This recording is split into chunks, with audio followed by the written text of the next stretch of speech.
Hello students, आज हम लोग परमुटेशन का चैप्टर 7.3 स्टार्ट करने जा रहे हैं। इसमें से देखिए आप 7.2 तक पढ़े हैं, फैक्टोरियल n तक। इसमें से हम लोग फैक्टोरियल n का प्रयोग करके एक फार्मूला ड्राइव करेंगे NPR। तो NPR बराबर स्टूडेंट्स देखिए होता है फैक्टोरियल n फैक्टोरियल n-r। इसको कैसे ड्राइव करेंगे, तो इसे ड्राइव करने के लिए हम लिखे हैं derivation of the formula NPR बराबर लिखे हैं फैक्टोरियल n का पहले जो होता है प्रसार उसको लिख दिया है n into n-1 n-2 n-r+1। अब क्या किया गया है स्टूडेंट्स, n-r ... 3 2 1 करके चले गए हैं लास्ट टर्म तक, और ऊपर में भी यही टर्म लिख दिए हैं n-r ... 3 2 1, यानी 1 से लेके nth टर्म तक। अब देखिए यहाँ जो लिखा गया है ये यहाँ वही चीज़ लिखा गया है, तो इसको हम लोग कैंसिल भी कर सकते हैं, यानी यही बचेगा। यानी जितना टर्म से हम लोग डिवाइड किए उतना टर्म से मल्टीप्लाई कर दिए हैं, यानी उसका वैल्यू में कोई चेंजिंग नहीं आएगा। अब देखिए फैक्टोरियल n का जो होता है वैल्यू n-1 ... n-1 मतलब 1 टर्म तक वो आ गया यहाँ पर, और n-r का जो होता है आपका n-r -1 ... करके 1 तक, यानी इसको हम लोग इस तरह से फैक्टोरियल n-r लिख सकते हैं, जहाँ पर r का जो वैल्यू है वह 0 से बड़ा है, और n और n दोनों बराबर हो सकता है, या r n से छोटा हो सकता है। इसी पर यदि हम लोग मान लीजिए n का मान और r का मान इक्वल रख देते हैं, तो n इक्वल टू r अगर पुट करते हैं तो r की जगह पर भी n हो जाता है, तो n फैक्टोरियल n, फिर उसी तरह n माइनस फार्मूला में r की जगह n लिख दिए हैं। अब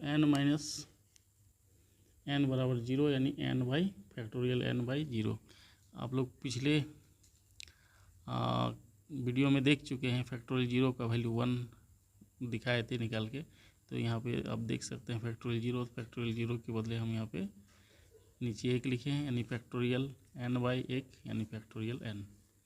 उसी तरह NPR का यूज़ करते हुए एक एग्जांपल हम यहाँ पे लिए हैं। देखिए फाइंड 5n3 का वैल्यू फाइंड करना है आपको। किस तरह करिएगा, तो फैक्टोरियल 5p3 जैसे पर NPR था उसी तरह n की जगह 5 है और r की जगह 3, तो इस फार्मूला का यूज़ कर रहे हैं NPR बराबर फैक्टोरियल n बटे फैक्टोरियल n-r, यानी फैक्टोरियल 5 बटे फैक्टोरियल 5 - 3, तो फैक्टोरियल 5/2 फैक्टोरियल 5 को हम प्रसार किए हैं 5 4 3 2 में रोक दिए, 2 नीचे है, ऊपर भी 2 2 2 कट गया, तो यहाँ देखिए 5 4 3, यानी इसको मल्टीप्लाई कर दिया तो आपका बच गया 60।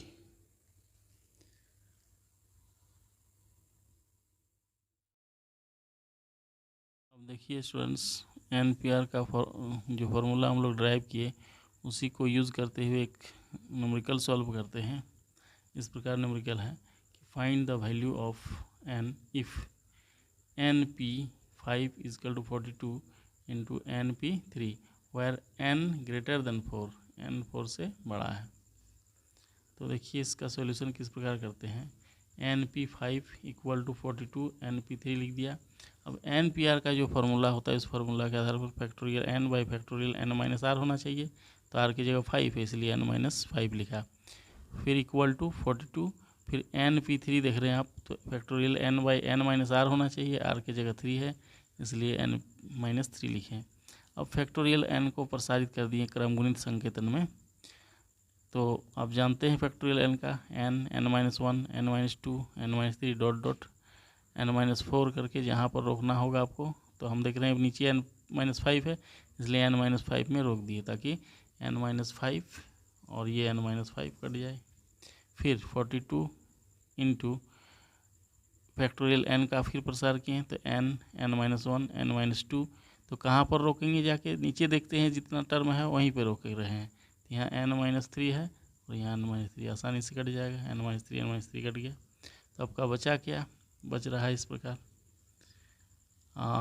n-3, n-4, देखिए इधर ये टर्म सारे कटे हैं, n, n-1, n-2, यहाँ भी n, n-1, n-2 सारे कट गए। बचा क्या, n-3, n-4 इजकल टू 42।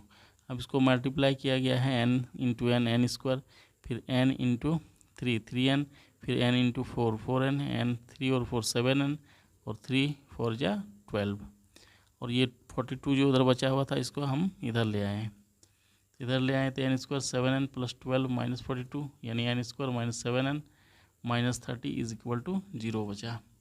अब देखिए इसको हम फैक्टराइज कर दिए हैं, बीच वाला टर्म को, 30 को तोड़े हैं, 30 को तोड़ें तो कितना बच गया आपका, 10 3 जा 30 minus 10n plus 3n, 7n यहाँ मिडिल टर्म फैक्टर हो गया। अब यहाँ n स्क्वायर माइनस 10n को हम एक साथ लिखे हैं और 3n माइनस 30 को एक साथ लिखे हैं। अब यहाँ पे n कॉमन ले लिया गया है, यहाँ देखिए n है आपका, तो ये n कॉमन ले लिया गया है और यहाँ पे 3 कॉमन ले लिया गया है। n माइनस 10 और n माइनस 10 दोनों टर्म में है, इसलिए n माइनस 10 को कॉमन लिया गया है, बचा क्या, n प्लस 3। अब देखिए n माइनस 10 इक्वल टू 0 किए और n प्लस 3 इजकल टू 0, तो n इक्वल टू 10 आ गया और n प्लस 3 इजकल टू 0 आ गया, तो n इजकल टू -3 और n इजकल टू 10। यहाँ एक कंडीशन दिया हुआ है कि n का मान 4 से बड़ा होना चाहिए, इसलिए क्या होगा आपका value, n not is equal to -3, therefore n is equal to 10। इस शर्त के अनुसार n बोल रहा है कि 4 से बड़ा होना चाहिए, तो 3 तो छोटा हो गया 4 से, इसलिए ये नहीं ले सकते हैं हम लोग, इसलिए कौन सा ले सकते हैं वैल्यू n का, 10 ले सकते हैं, जो आपका इस तरह हो गया। तो यह हो गया आपका 10 का वैल्यू। अब आगे वीडियो फिर से हम लोग 7.3 का एक्सरसाइज शुरू करेंगे स्टूडेंट्स, तब तक के लिए थैंक यू, और वीडियो को आगे देखने के लिए लाइक शेयर एंड सब्सक्राइब करें। Thank you for watching.